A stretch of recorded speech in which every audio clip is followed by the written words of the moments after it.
मेरा नाम रिया है। मैं देखने में बहुत सुंदर और कम उम्र लड़की थी, लेकिन मेरा पति सिर्फ उम्र में ज़्यादा ही नहीं था, बल्कि शक्ल और सूरत का भी बहुत बुरा था। उसको देखकर तो मेरा दिल अंदर से रोने लगता था। लेकिन घर वालों ने शादी इसलिए करवा दी क्योंकि वह लोग बहुत अमीर थे और मेरे पिता के सर पर शराफत का भूत सवार था। कहने लगे कि लोगों का शरीफ होना ज़रूरी है, दौलत तो आती जाती रहती है और शक्ल सूरत में कुछ नहीं रखा है। अगर एक इंसान बहुत अमीर हो, शक्ल भी उसकी बहुत अच्छी हो, लेकिन वह पत्नी का ख्याल ना रखता हो, तो फिर क्या उसको सर पर बैठाकर उसकी पूजा करेंगे? वह हर किसी को अपने जवाब से अचंभित कर देते थे। खैर, जब मेरी शादी हुई तो मैंने अपनी ननद को देखा। मेरी ननद भी मेरे पति की तरह ही काली और मोटी सी थी। यूँ समझ लें कि दोनों भाई बहन एक जैसे लगते थे, दोनों में सिर्फ बालों का ही फर्क था। उस शादी में एक और अजीब बात भी सुनी। मेरी सास का नाम संगीता है। सब कहने लगे कि संगीता के बच्चे तो बहुत काले हैं, लेकिन उसने अपने बच्चों की शादियाँ जिनसे की है, उन लोगों को देखकर तो दिल से आशीर्वाद ही निकलता है। संगीता का तो दामाद भी बहुत खूबसूरत है, और अब बहू भी देखो कैसी खूबसूरत लेकर आए हैं। चलो, मर्द बदसूरत भी हो तो कोई बात नहीं, लेकिन देखो तो अपनी बेटी के लिए क्या खूबसूरत मॉडल और हीरो जैसा लड़का ढूंढा है उसने। इतना खूबसूरत लड़का तो हमने आज तक नहीं देखा। मेरे दिल में भी मेरी ननद के पति को देखने की उम्मीद जाग गई और सोचने लगी वह भी मेरी तरह ही दुखों का मारा होगा। मैं भी तो देखो कितना खूबसूरत है, लेकिन वह मुझे शादी में कहीं भी नज़र नहीं आया, या फिर शायद कहीं आसपास फिर रहा होगा, क्योंकि वह इस खानदान का दामाद था, इसलिए शादी में तो ज़रूर आया होगा। लेकिन मैंने उसे कहीं नहीं देखा और मुझसे किसी ने उसे मिलवाया भी नहीं। उन दोनों की शादी पिछले 2 महीने पहले ही हुई थी। खैर, मैं अपने नंदोई को न देख सकी। फिर शादी के 3 दिन बाद मैंने अपने पति से कहा कि मैं अपनी बड़ी ननद और नंदोई की दावत करना चाहती हूँ। मेरे पति ने कहा, ख्याल बहुत अच्छा है तुम्हारा, ठीक है, तुम अच्छे अच्छे पकवान बना लो। मैंने कहा कि आप फिक्र ना करें, बहुत अच्छे अच्छे पकवान बनाऊंगी, क्योंकि मैंने अपनी ननद की ज़बान से सुना था कि उसका पति खाने पीने का बहुत ज़्यादा शौकीन है। मैंने बहुत अच्छा और बहुत सारा खाना बना लिया। दावत का दिन भी आ गया। मैं भी अच्छे से तैयार हो गई। जब अपने पति को देखती थी तो दिल बुरा सा हो जाता था। वह जितना भी अच्छा सूट पहन ले, वह अच्छा बिल्कुल भी नहीं लगता था। मेरे पीछे शीशे के सामने खड़ा था। मैंने एक नज़र उसकी और अपनी जोड़ी को देखा तो अजीब सा महसूस किया। हम लोग साथ खड़े हुए बिल्कुल भी अच्छे नहीं लगते थे। कहाँ मेरी गोरी रंगत और कहाँ उसका बिल्कुल ही काला रंग। एक होता है सांवला, लेकिन मेरा पति तो बिल्कुल काला था। और फिर मेरा बिल्कुल लेवल में शरीर और मेरे पति का निकला हुआ पेट, जो ऐसा लगता था कि कमरे में दाखिल होगा तो पहले उसका पेट अंदर जाएगा, फिर खुद वहाँ पर दाखिल होगा। इसके अलावा मेरे पति के नैन नक्श भी मोटे मोटे थे। कहते हैं कि अगर किसी की रंगत काली हो लेकिन नैन नक्श खूबसूरत हो, फिर भी इंसान अच्छा लगता है, मगर यहाँ ऐसा कुछ था ही नहीं। खैर, आज मेरे दिल में मेरे नंदोई को देखने की उम्मीद थी कि वह कैसा है। फिर यह हुआ कि जब वे लोग दावत के लिए आए तो मेरी ननद का पति साथ आया ही नहीं था। मैंने कहा कि तुम्हारा पति नहीं आया, तो कहने लगी कि वह तो विदेश चले गया, उसे बाहर मुल्क में जाना था। मैंने कहा कि मैंने तो दावत दोनों के लिए की है, दावत खाकर चला जाता। तो मेरी ननद कहने लगी कि भाभी कैसी बातें करती हो, वो आपकी दावत के लिए थोड़ी रुक सकते थे, उनके टिकट हो चुके थे, वह चले गए हैं। मैंने कहा कि चलो ठीक है। फिर उसके बाद मेरा दिल मुरझा सा गया। मेरी ननद के साथ उसके सारे ससुराल वाले आए थे। सारा खाना पीना खा पी कर वो वहाँ से चले गए और मैं सोचने लगी कि कुछ तो गड़बड़ है, आखिर मैं इस खानदान का हिस्सा हूँ। लेकिन अभी तक मैंने अपनी ननद का पति नहीं देखा। एक दिन मेरी सास कहीं जा रही थी। उसके हाथ में एक थैला था। मैंने देख लिया कि थैले के अंदर क्या है। मैं हैरान थी, यह थैला कहाँ लेकर जा रही है। मैंने कहा, आप कहाँ जा रही हैं? तो वो कहने लगी, क्यों, तुम क्यों पूछ रही हो? मैंने कहा कि मेरा भी घर में दिल नहीं लग रहा है, घबरा रहा है, साथ चले जाएंगे। तो यह कहने लगी कि मैं अपनी बेटी के घर जा रही हूँ, तुम क्या करोगी वहाँ? वैसे भी तुम उन लोगों को अच्छी तरह से जानती नहीं हो, मेरे तो बहुत रिश्तेदार हैं। तुम्हारा दिल घबरा रहा है तो टीवी देख लो, घर के कुछ काम पड़े हैं, काम में दिल लगाओ तो दिल नहीं घबराएगा। और अगर ज़्यादा ही दिल घबरा रहा है तो अपने पति को बुला लो। मेरी सास अजीब तरह की औरत थी, शायद पुराने ख्यालों की थी। अजीब तरह से बोलती थी, एक बात के 10 जवाब देती थी। मतलब बहाना चाहे कोई भी हो, लेकिन लेकर नहीं जाना। मैंने कहा, ठीक है। लेकिन यह बात देखकर मैं हैरान हुई कि मेरी सास के हाथ में जो थैला था, वो जो मेरी ननद के घर ले जा रही थी, उसके अंदर और कुछ नहीं बल्कि बहुत सारी हड्डियाँ थी। दरअसल हमारे परिवार रिश्तेदारों में सभी लोग चिकन मीट का सेवन भी करते थे, इसलिए कल रात हमारे घर जो दावत हुई थी तो बहुत सारी हड्डियाँ बन गई थी। तो उनको मैंने कूड़े में नहीं फेंका था, बल्कि किचन में ही एक तरफ रख दिया था। ये वो हड्डियाँ थी जो मेरी सास थैले में डाले मेरी ननद के घर ले जा रही थी। मैं हैरान हुई, फिर सोचा कि शायद उनके घर में कोई कुत्ता होगा जिसके लिए यह हड्डियाँ लेकर जा रही होंगी। लेकिन मेरी ननद की जुबान से तो मैंने ऐसी कोई बात नहीं सुनी थी। मगर मेरे दिल में बात आई, क्योंकि मैंने बड़ों के मुंह से सुना था, खाली दिमाग शैतान का घर होता है। मेरे पास और कुछ करने को नहीं था। मैंने 1-2 दिन में अपनी ननद का हाल चाल पूछने के लिए उसे कॉल किया और पूछा कि कौन कौन है तुम्हारे घर में। फिर मैंने कहा कि तुम लोगों के घर में कोई कुत्ता भी पाल रखा है क्या? मुझे भी कुत्ता पालने का बहुत शौक है। मेरी ननद की आवाज़ मर सी गई और कहने लगी, नहीं, हमारे घर में कोई कुत्ता नहीं है, मुझे डर लगता है कुत्ते से, और मेरे घर वाले भी नहीं रखते। खैर, मेरी ननद ने तो पक्की बात कर दी कि उनके घर में कोई कुत्ता नहीं था। मगर फिर भी उस दिन मेरी सास हड्डियाँ लेकर क्यों जा रही थी? अगर वह उनको फेंकने के लिए लेकर जा रही थी तो घर के कूड़ेदान में ही फेंक देती। थैले में डालकर अपने साथ ले जाने की क्या ज़रूरत थी? इतनी तो मेरी सास अच्छी नहीं थी कि गली में किसी भूखे कुत्ते को देखा तो उसके लिए लेकर जा रही हो। वैसे भी हम लोग कॉलोनी में रहते थे, यहाँ इस तरह का कोई जानवर आज़ाद नहीं फिरता था। यह बहुत अच्छी कॉलोनी थी। खैर, ये दिन भी गुजर गया और मैंने अपने दिमाग से उन सारी बातों को निकाल दिया। मेरे लिए यह मुसीबत काफ़ी थी कि मेरे ख़ानदान में भी एक शादी आने वाली थी। मेरी शादी में जो लोग नहीं आए थे वह भी उस शादी में मौजूद होंगे, और जब मैं अपने पति के साथ वहां जाऊंगी तो वहां मुझे बहुत बड़ी बड़ी बातें सुनाने वाले कम ना होंगे। इसलिए मैं पहले से ही सोचने लगी कि मैं कोई बहाना कर दूं और वहां पर बिल्कुल भी ना जाऊं। लेकिन अगले दिन मेरी सास हड्डियां लेकर घर से निकली ही थी, और इस दफ़ा भी पूछने पर पता चला कि वह मेरी ननद के घर जा रही है। अब मेरा दिमाग थोड़ा सा ख़राब होना शुरू हो गया था कि यह हो क्या रहा है। मेरी सास रोज़ इतनी सारी हड्डियाँ क्यों मेरी ननद के घर ले जाती थी? और क्या वो लोग उनसे नहीं पूछते थे कि आप यह हड्डियाँ यहाँ लेकर क्यों आई है? बेटी के घर भला कोई इस तरह की चीज़ लेकर जाता है क्या? मुझे तो कुछ समझ नहीं आ रहा था। मेरी सास हर वक्त मेरी ननद से फ़ोन पर बात भी करती रहती थी, और अगर मैं पास जाकर बैठ जाती या कहीं पास से गुजरती तो वो फ़ोन लिए इधर उधर हो जाती थी। इसलिए उनकी इस हरकत की वजह से मुझे यह जानने का शौक़ चढ़ा कि आखिर यह माँ बेटी क्या बात करती है, जो मैं पास से भी गुजर जाऊँ तो यह बात बदल देती है या फिर कहीं और चली जाती है। फिर मैंने एक दिन छुपकर उनकी बातें सुनी, क्योंकि मुझे अगले दिन उनकी बातें सुनाई नहीं दे रही थी, इसलिए मुझे कुछ बातें समझ नहीं आई। मगर फिर भी कुछ गड़बड़ ज़रूर थी।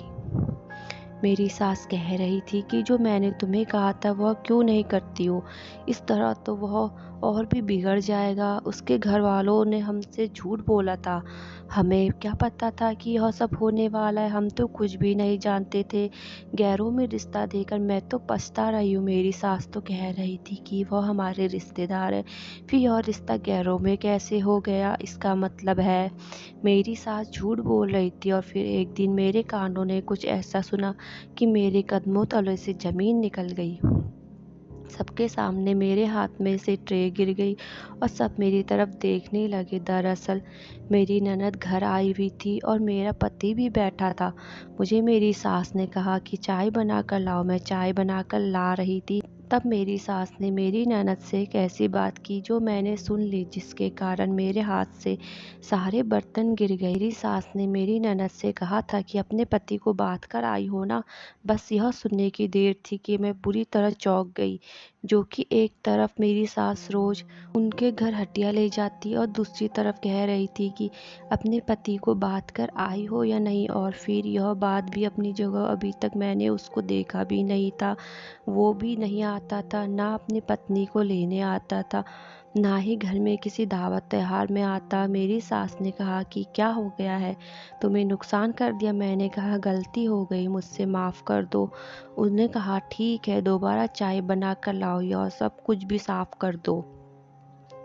मैं रात तक सोचती रही। फिर मैंने अपने पति से एक बात पूछी और उनके जवाब में मुझे बहुत ज़्यादा हैरान कर दिया। मैंने अपने पति से बड़े तरीके से बात पूछी। मैंने कहा कि आप कितने अच्छे हैं। जब मैं अपने घर जाती हूँ तो आप मुझे लेने के लिए आते हैं, छोड़कर जाते हैं और वापसी पर भी खुद ही ले जाते हैं। लेकिन आपकी बहन का पति तो इसे बिल्कुल भी लेने के लिए नहीं आता। मेरे पति ने कहा बहुत ज़्यादा बिजी रहता होगा, हर किसी के पास इतना टाइम नहीं होता। मैं ले जाता हूँ क्योंकि मेरे पास टाइम होता है। अगर मैं बिजी होता तो मैं भी नहीं ले जाता। मैंने कहा वो तो हमारे घर दावत में भी नहीं आए और पिछले दिनों सालगिरह थी तब भी नहीं आए। तो कहने लगा कि वह काम ही ऐसा करता है ना। मेरे पति ने ये नहीं कहा कि वह देश से बाहर, जबकि मेरी सास ने कहा था कि वह विदेश चले गया है। अगर वह देश से बाहर था तो फिर अपनी बेटी से यह क्यों पूछ रही थी कि उसके पति को बात कर आई हो या नहीं? मेरे पति की जुबान पर भी यह नहीं आया कि वह तो देश से बाहर होता है तो घर कैसे आएगा। इसका मतलब यह झूठ था और झूठ को याद रखना पड़ता है, इसलिए उसको बार बार बोलना भी आसान नहीं होता। मैंने कहा आपने आखिरी बार उसे कब देखा था? तो कहने लगे मैंने तो शादी पर ही देखा था। मैं हैरान रह गई। मैंने कहा आपने नहीं देखा? तो कहने लगे तुम मुझसे इतना अजीब सवाल क्यों कर रही हो? अभी उनकी शादी को वक्त ही कितना हुआ है। जब से तुम्हारी शादी हुई है तुम भी तो 2-3 दफ़ा अपने घर गई हो और मैं तुम्हें सिर्फ एक दफ़ा लेने आया हूँ। तो क्या तुम्हारे घर वाले भी यह कहेंगे कि मैं आता नहीं हूँ? मैंने कहा माफ़ कर दो, और कोई बात नहीं थी, इसलिए यह बात करने लगी। अच्छा ठीक है, आप सो जाओ, आपको तंग नहीं करूँगी। मेरे पति ने कहा कि तुम अच्छी हो, मैं तुम्हें पसंद करता हूँ, पर ज़्यादा बोलने वाली पत्नी मुझे पसंद नहीं, इसलिए सीधी सादी बात किया करो। एक व्यक्ति की शक्ल ऐसी हो फिर ऐसी बातें करे तो बिल्कुल भी अच्छा नहीं लगता। लेकिन मैं अपने पति के सामने कुछ नहीं बोलती थी, क्योंकि मुझे पता था कि रहना तो मुझे इनके साथ ही है। मेरे सामने और कोई रास्ता भी नहीं था। मेरे माँ बाप ने भी कह दिया था कि अपने घर में खुश रहो, ज़िंदगी इम्तिहान है, हम यहाँ पर यही सब करने आए हैं। सबके साथ मसले होते हैं, इसका मतलब यह नहीं कि इंसान भाग जाए। एक दिन मेरी ननद घर आई तो मैंने उसे देख लिया। उसकी आंखों में आंसू थे। उसने कहा माँ कहाँ है? मैंने कहा वो तो सो रही है। मैंने कहा बैठो, मैं तुम्हारे लिए चाय बनाती हूँ। मैं चाय बनाकर लाई। फिर मैंने उससे पूछा कि तुम रो क्यों रही हो? तो कहने लगी मैं नहीं रो रही, रास्ते में आँख में कोई चीज़ चली गई थी।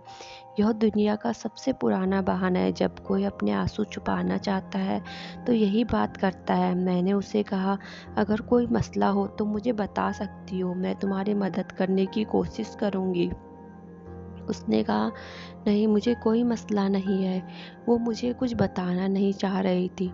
जब तक सास नहीं आ जाती मुझे उसको वक्त देना था कि फिर कहेंगी बेटी आई और तुम उसको अकेला छोड़ खुद अपने कमरे में चली गई और उसके पास बैठी तक नहीं। थोड़ी देर बात करने के बाद उसने कहा कि आप अपने चेहरे पर क्या लगाती हो, इतनी हसीन कैसी हो।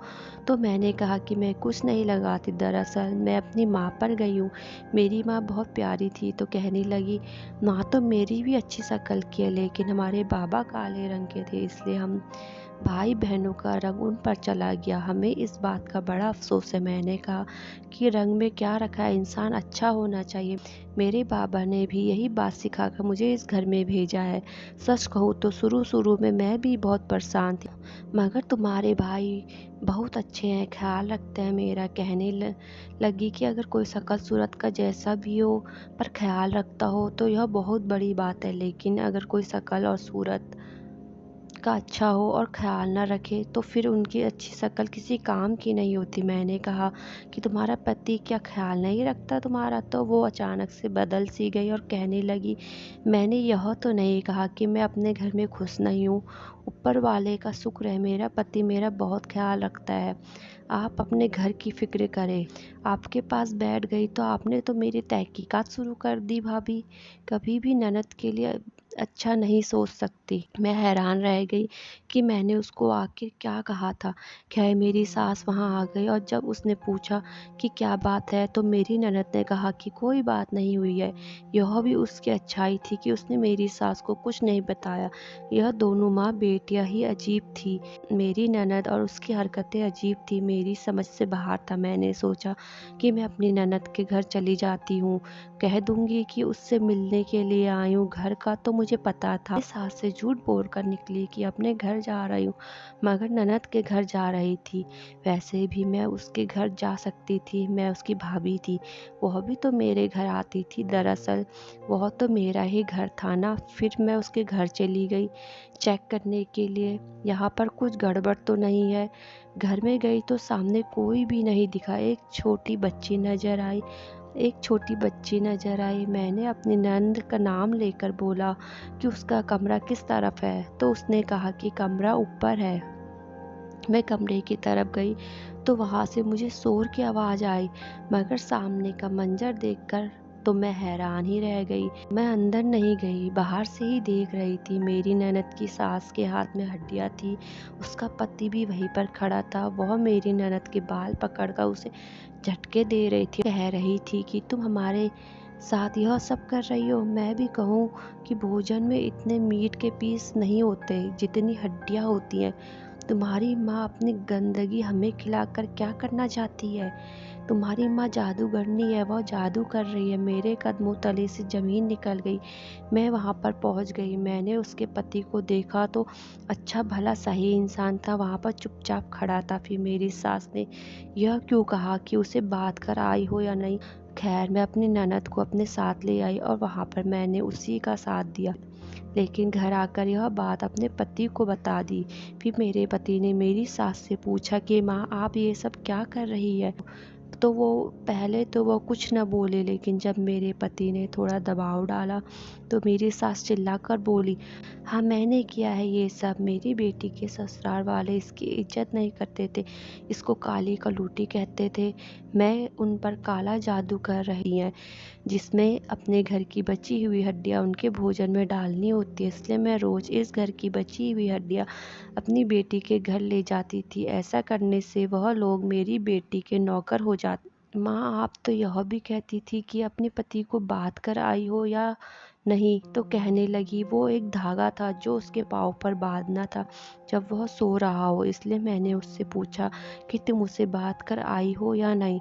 यह सब कुछ अपनी बेटी के लिए कर रही हो। मेरे पति ने कहा कि अगर उनको इतना ही मसला था तो शादी क्यों की। शादी पर हमने कौन सा इसके चेहरे पर घूंघट करवा रखा था, देख कर ही तो ले गए थे। कहने लगी कि वह तो सामान और जेवरात देख कर ले गए थे। मेरे पति ने कहा, कौन से जेवरात। हमने तो अपनी बहन को कोई जेवरात नहीं दिए, क्योंकि सोना बहुत ज़्यादा महंगा था और मैंने अपनी पत्नी को भी इसलिए कुछ नहीं दिया। मेरी सास ने कहा कि तुमसे झूठ बोला था, मैंने अपनी बेटी को भी सोना दिया है जो कि मेरा था। मैंने अपनी बहू को सोना नहीं दिया लेकिन बेटी को दिया था ताकि उसकी इज्जत बन सके। पति ने कहा, आपने बहुत ही बुरे लोगों से इसका रिश्ता कर दिया है। माँ, यह तो सारी ज़िंदगी परेशान रहेगी और यह जो तुम उल्टी सीधी हरकतें कर रही हो इनसे कुछ नहीं होने वाला। यह सब सिर्फ अंधविश्वास है, इसके अलावा कुछ नहीं। तो मैं कल ही उसके पति से बात करता हूँ कि मेरी बहन को सलीके से रखना है तो रखे और अगर नहीं रखना चाहते तो मुझे बताइए। ननद का कहना था कि उसने मुझे बहुत मारा, माँ बेटा दोनों मिले हुए हैं, मुझे उनके साथ नहीं रहना। यह दोनों माँ बेटा कल को मिलकर मुझे मार देंगे। हम लोगों ने उनसे क्या बात करनी थी, वह खुद ही हमसे बात करने आ गए। उन्होंने कहा कि हमें आपकी बेटी और उसकी माँ पर भरोसा नहीं, आप लोग हमें अपनी गंदगी खिलाते रहे। उसके बाद कोई राह नहीं निकलती। वैसे भी आपकी बेटी से हमारा बेटा खुश नहीं है और उसके साथ नहीं रहना चाहता, इसलिए उन्होंने बात ख़त्म कर दी। लेकिन यह चीज़ें वापस नहीं कर रहे थे। फिर मेरे पति को फैमिली कोर्ट में केस करवाना पड़ा और केस मेरी ननद के हक में हो गया। फैसला उसके हक में था। फिर उनको सारी चीज़ें वापस करनी पड़ी, सारा सोना भी। मेरे पति ने मेरी सास को समझाया कि आइंदा इस तरह की कोई हरकत ना कीजिएगा। सामान और चीज़ें देखकर जो लड़की ले जाते हैं फिर बाद में उसी लड़की के साथ बुरा सलूक करते हैं, ऐसे लोगों का सिर्फ एक ही इलाज है, वो है कानून, ना कि अंधविश्वास से भरा काला जादू। मुझे मेरे पति को देखकर यह एहसास हुआ कि अगर कोई खूबसूरत होता है तो उसका व्यवहार भी अच्छा होना चाहिए। खाली खूबसूरती किसी काम की नहीं होती। मेरी खुशकिस्मती थी कि मेरा पति भले ही काला था लेकिन बहुत अच्छा इंसान था। इस सारे मामले को इन्होंने संभाला। मेरी ननद फिर से वापस घर आ बैठी, लेकिन वह इतनी दुखी नहीं थी क्योंकि उन्हें उन लोगों से छुटकारा जो मिल गया था जिन्होंने उसका जीना हराम कर रखा था। वह लोग बहुत बदतमीज थे। मेरी सास का व्यवहार भी बदल गया और अब वह मेरी ननद के लिए अच्छा रिश्ता तलाश करने लगी थी। मैं भी उसकी मदद करती थी और मेरी ननद को भी कभी और मैं भी उसकी मदद करती थी और अपनी ननद को कभी ताना नहीं देती थी और उसके साथ अच्छे तरीके से पेश आती थी क्योंकि वह भी एक औरत थी और उसके साथ भी बुरा हुआ था। तो दोस्तों, कैसी लगी आपको हमारी आज की कहानी?